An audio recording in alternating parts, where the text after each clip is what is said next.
Well, welcome to the paradise of Costa Rica, where I am going to demonstrate for you how I suggest to do vibrato on the double bass. Now, one of the first things that we need to establish is the basic posture of the left arm. When we're playing in the neck register of the bass, we should arrange our left arm, forearm, so that it is about a right angle to the neck of the bass.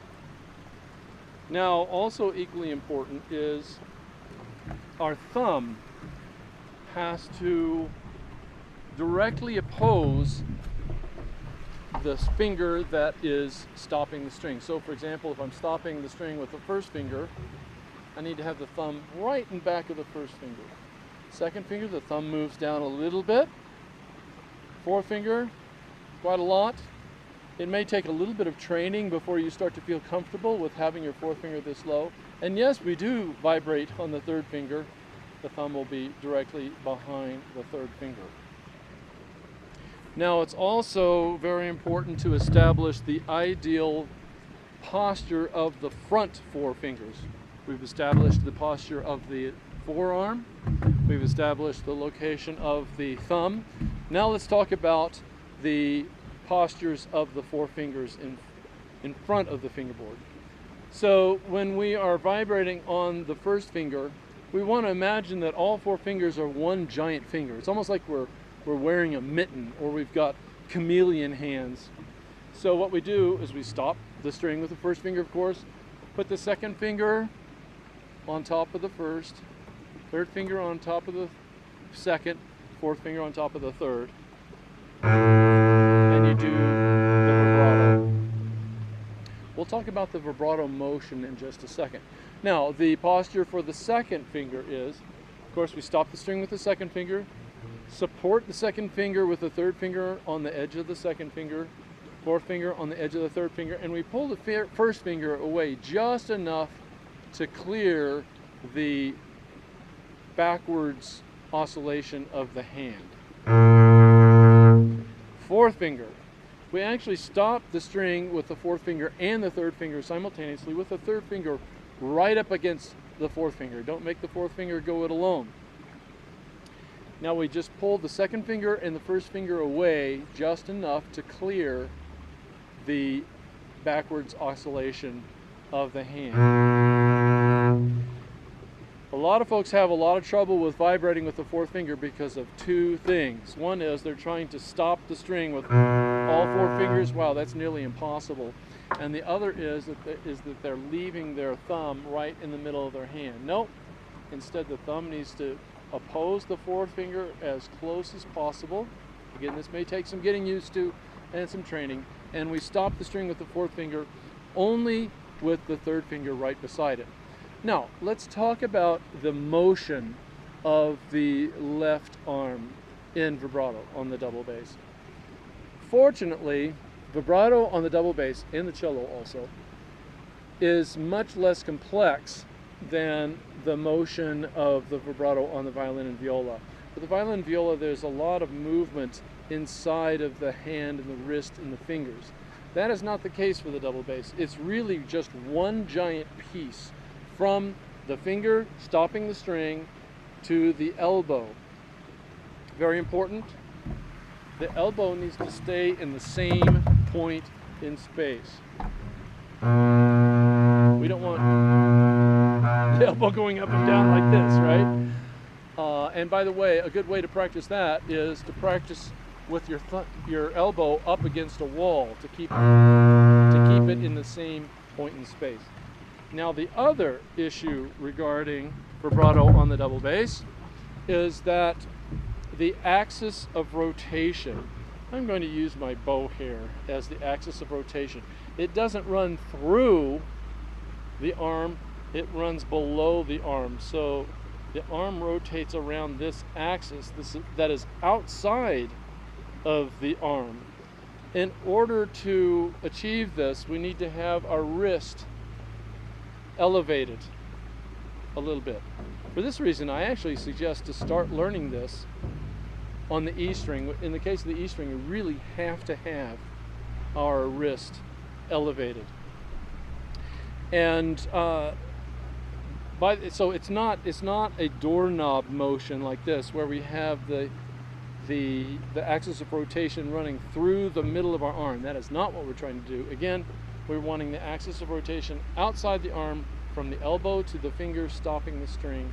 And so if you think of this knob of your wrist as describing the widest arc, that's what we're trying to do. So,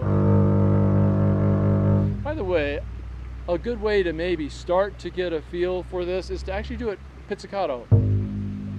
See if you can really hear the vibration of the vibrato, even in pizzicato. Then bring in the bow.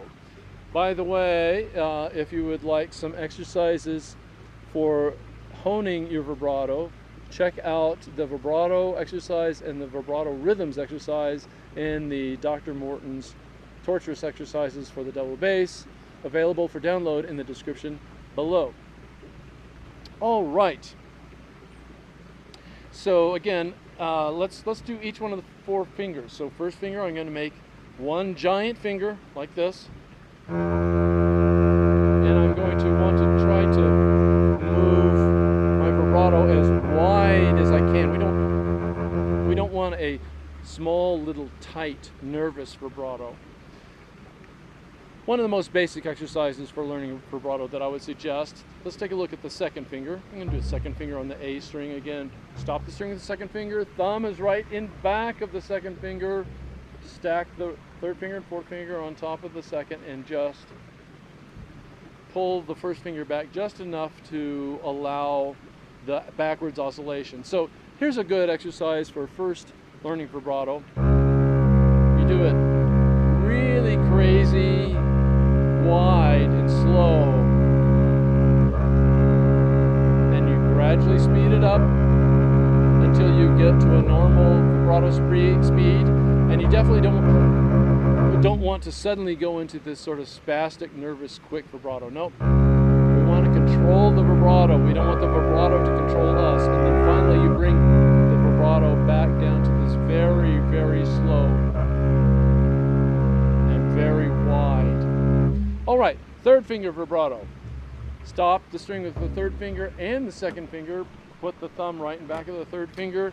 Support the third finger with the fourth finger and pull the first finger away just enough to allow for that backwards oscillation. Fourth finger. Stop the string with the fourth finger and the third finger. Thumb right and back. And do the vibrato. Now let's take a look at the special situation with what I call the crook of the neck register.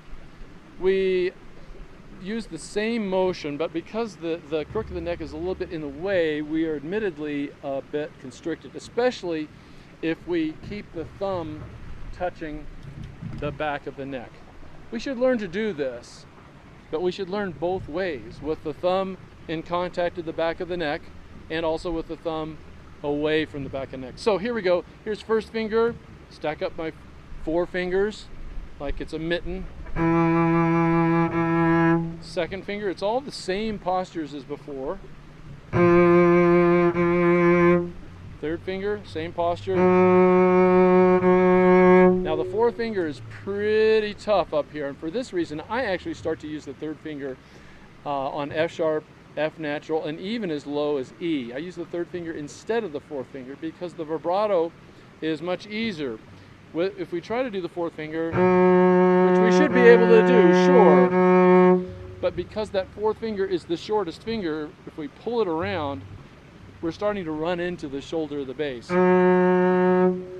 So we should also be able to do these vibrato motions in the crook of the neck position, but with the thumb away from the back of the neck. So first finger, E, for example, I'm actually placing my thumb right on the side of my first finger, or it can be here. Second finger, or here, but it's not locked into the back of the neck. Again, you should be able to do both, but I prefer not to have my thumb locked into the crook of the neck. Third finger, fourth finger, which I really don't like, but we should be able to do it. Now, about vibrato in thumb position. Let's talk about each of the postures of the fingers in thumb position. Now, this is the ideal posture when we're playing in thumb position. So, for example, first finger, we stop the string with the first finger only, and I like to put my thumb on the side of the first finger. And then, just as we did back here, I'm going to stack up the remaining 3 fingers on top of the first finger. Now, some people say that you should do vibrato in thumb position with the thumb contacting the fingerboard. Okay, just as in the crook of the neck position, maybe it's a good idea to practice it both ways. If you have the thumb on the fingerboard, don't press down with the thumb. But ideally, I pull the thumb away and even put it on the side of the first finger. Okay, now for vibrato on the second finger in thumb position, I stack up my fingers so that they make a little V. Thumb on the side of the first finger. Now you may say, really? Do I have time to constantly be changing the posture of my fingers? Well, it all depends on the music. Sometimes we won't really have time necessarily to get into these ideal positions for vibrato in thumb position. But if we can, I try to. All right, now to vibrate the third finger, we're going to make a V with the 4 fingers on top of the third finger and rest the thumb on side of the first finger. Again, I'm thinking here that the motion I'm mostly thinking about is my wrist making this wide arc. Again, even up in thumb position, the axis of rotation is outside of the arm, not in the middle of the arm. Now, vibrato on thumb. I do this pretty weird thing, admittedly. I make an OK sign, like this with my thumb. So I'm using my first finger to help press the thumb down into the string and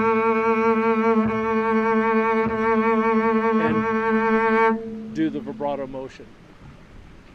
So that is the basics of how I like to do vibrato. Again, check out the vibrato exercises in Dr. Morton's Torturous Exercises for the double bass.